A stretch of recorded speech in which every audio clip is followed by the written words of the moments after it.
أعوذ بالله من الشيطان اللعين الرجيم بسم الله الرحمن الرحيم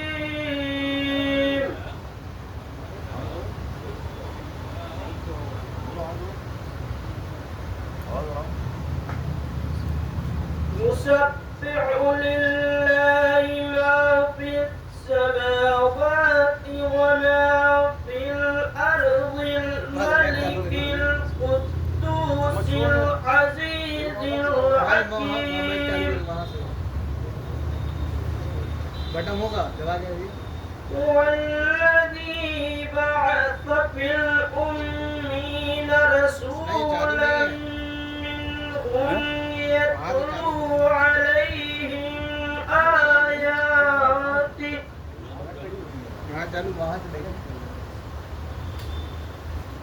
يتلو عليهم آياته ويزكيهم ويعلمهم الكتاب والحكمة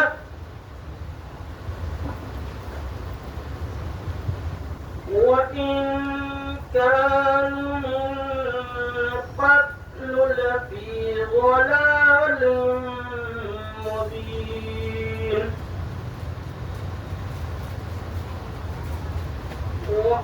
وآخرين منهم لما يلحقوا بهم وهو العزيز الحكيم. Bluetooth mode.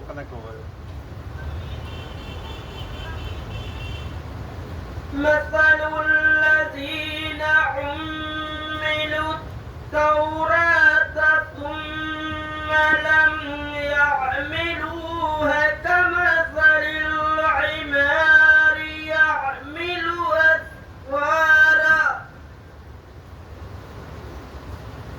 بئس مثل القوم الذين كذبوا بآيات الله والله لا يهدي القوم الظالمين.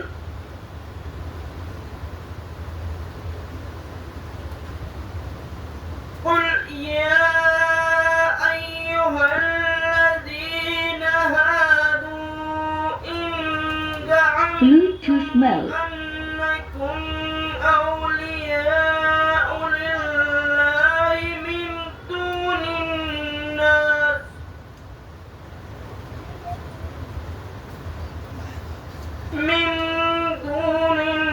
الناس فتمنوا الموت إن كنتم صادقين ولا يتمنونه أبدا بما قدمت أيديهم والله عليم بالظالمين. قل Bluetooth mode. الموت الذي تفرون منه فإنه ملاقيكم ثم تردون